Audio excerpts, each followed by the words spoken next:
Bonjour tout le monde, bienvenue dans le nouveau Québec Inc. Chaque semaine, on vous présente des gens d'affaires, des créateurs, des entrepreneurs québécois qui se démarquent. Notre invité aujourd'hui est Carl Mongrain, il est président et chef de la direction de IME. Bonjour, M. Mongrain. Bonjour, M. Potier. IME pour Isolation Multi-Énergie, mais ça donne une idée un peu tronquée de ce que vous faites vraiment. Oui, c'est une idée un peu plus du passé. IME, c'est une entreprise que j'ai partie en 1995, mais au préalable, je suis la suite des événements d'une entreprise en isolation, de père en fils. Donc, mon grand-père et mon père qui ont succédé à deux générations qui ont bien réussi. Et donc, en 1995, j'ai parti une entreprise qui était parallèle à celle de mon père, mais dans des services un peu plus techniques, un peu plus pointus. Donc, le diagnostic énergétique à l'aide d'instruments spécialisés, l'infrarouge, l'infiltrométrie. Et ça m'a amené à faire de la détection sur du bâtiment malade. Et à l'époque, en 1995, l'économie était assez difficile au Québec. Donc, peu d'appels d'offres, peu d'offres dans le marché. La demande n'était pas là, et donc il fallait créer nos propres mandats. Un peu comme l'humain, le bâtiment devient malade, les rayons UV, les pluies acides et tout ça. Donc, beaucoup de traitements reliés à l'enveloppe du bâtiment, à son étanchéité. Et suite à ça est venue la qualité de l'air, suite aux infiltrations d'eau, la moisissure qui s'ensuit, qui est transportée par les systèmes de ventilation. Donc, on a eu des beaux défis pendant quelques années. Au point de développer une expertise plus pointue dans tout cet environnement-là? Oui, absolument. J'ai hérité d'une passion de mon grand-père et de mon père qui avaient déjà une excellente réputation dans le domaine de l'isolation à Montréal depuis 1955. Des gens qui ont fait des travaux d'une qualité extraordinaire et obsessive, je devrais dire même. Du monde qui n'aimait pas avoir froid. Du monde qui n'aimait pas avoir froid. Et on a fait notre nom sur ça, sur la qualité et les services qu'on offrait. Mais c'est devenu beaucoup plus que ça, parce que maintenant, vous fabriquez des bâtiments qui sont hyper isolés pour le Grand Nord, notamment, pour des conditions extrêmes. Vous avez développé une expertise là-dedans qui fait que IME est devenue maintenant une entreprise de taille respectable qui se prépare même à profiter du plan Nord. On pourrait y revenir tout à l'heure, mais c'est beaucoup plus que de la simple isolation. Oui, l'objectif, c'était d'innover. Comme tout bon entrepreneur, c'est important. Et puis, ayant déjà beaucoup d'expérience dans le Grand Nord pour avoir évolué commercialement sur le terrain nordique, j'avais l'intention, par cet amour-propre au terrain, de vouloir faire des affaires là-bas. Et à prime abord, sachant que le climat est quand même très sévère, de développer des systèmes d'isolation pour climat arctique en incluant la structure, donc toute l'enveloppe. Cette structure-là, ça m'a amené à acheter une entreprise qui faisait des panneaux préfabriqués, donc des murs, des toits, des planchers, et pouvoir conquérir avec une offre un peu plus large le Grand Nord. Bon, on voit des images, là. Évidemment, on sait qu'il fait froid, on sait qu'il y a de la neige, on voit des bâtiments en construction. C'est des conditions de travail difficiles.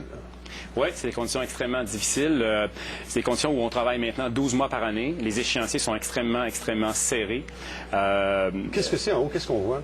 On voit le complexe d'hébergement résidentiel d'Extrata Nickel à Raglan, à plus ou moins 60e parallèle, près de la ville de Salouit. Et c'est vous qui avez tout fait ça? Ce complexe-là, c'est moi qui ai tout fait ça, notre entreprise qui a tout fait ça. Mais ça veut dire construire, vous avez une chaîne de montage de panneaux ultramodernes du côté de Terrebonne, donc dans la région de Montréal. Vous construisez des modules, puis ensuite, vous allez assembler ça là-bas? Ou... Bien, à la base, ce qui nous diffère un peu, c'est qu'on travaille beaucoup en avant-projet, à définir le programme, les fonctions techniques du bâtiment, le besoin. Et on va un peu en avant dans le sens qu'on regarde l'expertise du passé, les technologies du présent, en se projetant dans le futur, en sachant ou en se posant les questions, ça va être quoi les besoins dans 15 ans. Et ça nous aide à définir un produit. Et ensuite de ça, on a une équipe à l'interne d'architectes et d'ingénieurs où on fait toute la conceptualisation, donc les plans, les dessins et tout ça.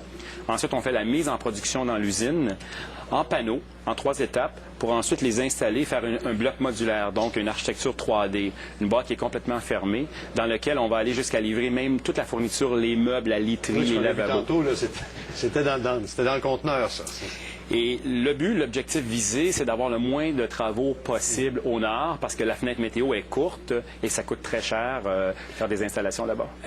C'est quoi le pourcentage d'augmentation de frais que ça peut représenter, construire dans le Grand Nord? C'est environ 2,5 fois le coût du coût de Montréal, si on le compare à Montréal. Incluant le bâtiment, pas juste la main-d'œuvre. Non, on prend un bâtiment, exemple, de 100 000 ici. C'est un bâtiment qui va représenter environ 250 à 300 000 dans le Grand Nord, exemple, à Coudjouac. Parce qu'il y a le transport aussi, parce que la main-d'œuvre coûte plus cher? Le transport maritime en est pour une grande cause. Toute la logistique nordique aussi, un peu de transport terrestre rendu sur les lieux. On n'a pas toutes les facilités. Les ports de mer sont rarement là. Et donc, cette logistique-là peut représenter facilement 30 de votre coût-temps. C'est beaucoup d'argent. C'est beaucoup d'argent. Mais à ce moment-là, qu'est-ce qui fait qu'on développe ce marché-là? Vous le connaissiez comme pilote commercial, mais pilote de brousse aussi, puisqu'on peut, il n'y a pas vraiment de la brousse là-bas. Pilote de neige, pilote de glace. Ouais.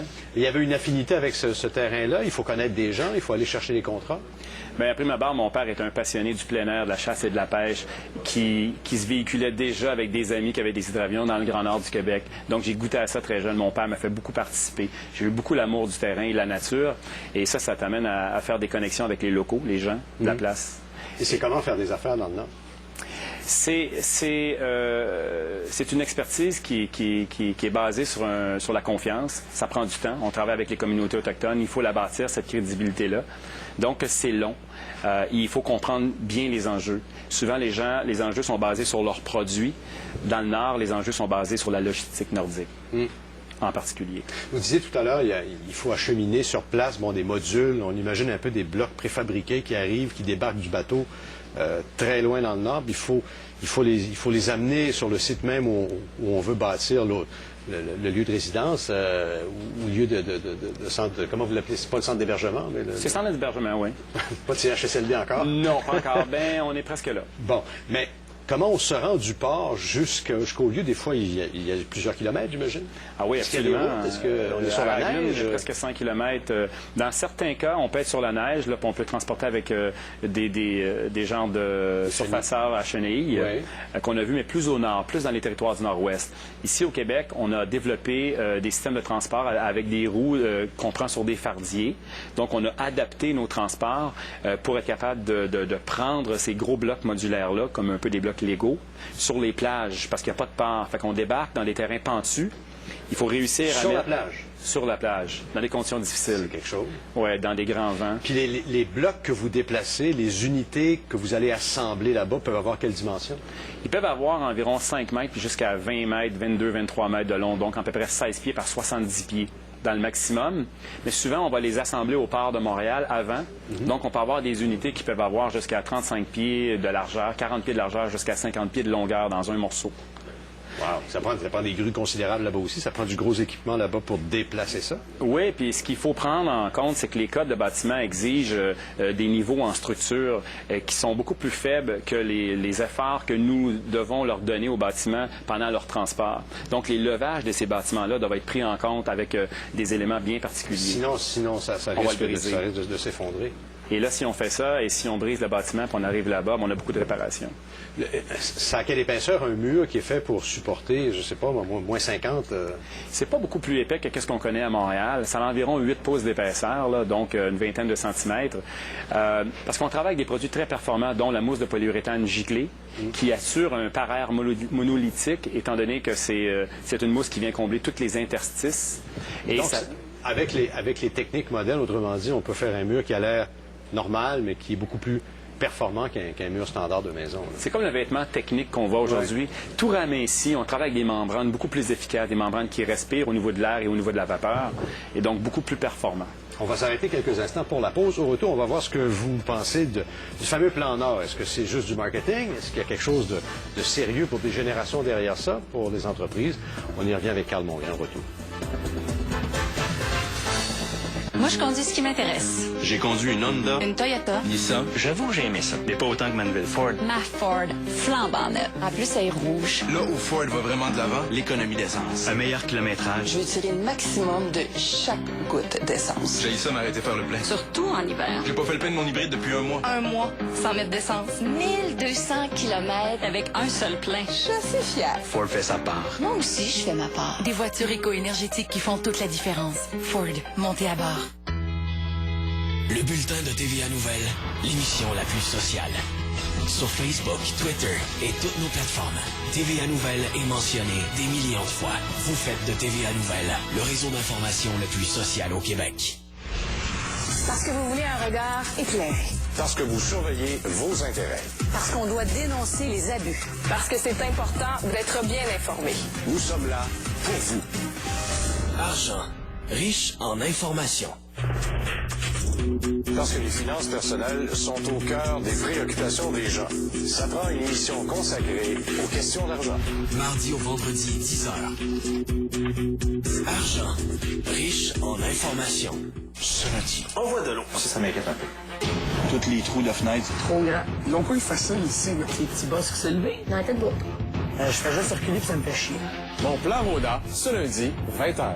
Une présentation de Brick et de Jeans Depot. Moi, je conduis ce qui m'intéresse. J'ai conduit une Honda. Une Toyota. Nissan. J'avoue, j'ai aimé ça. Mais pas autant que Manville Ford. Ma Ford.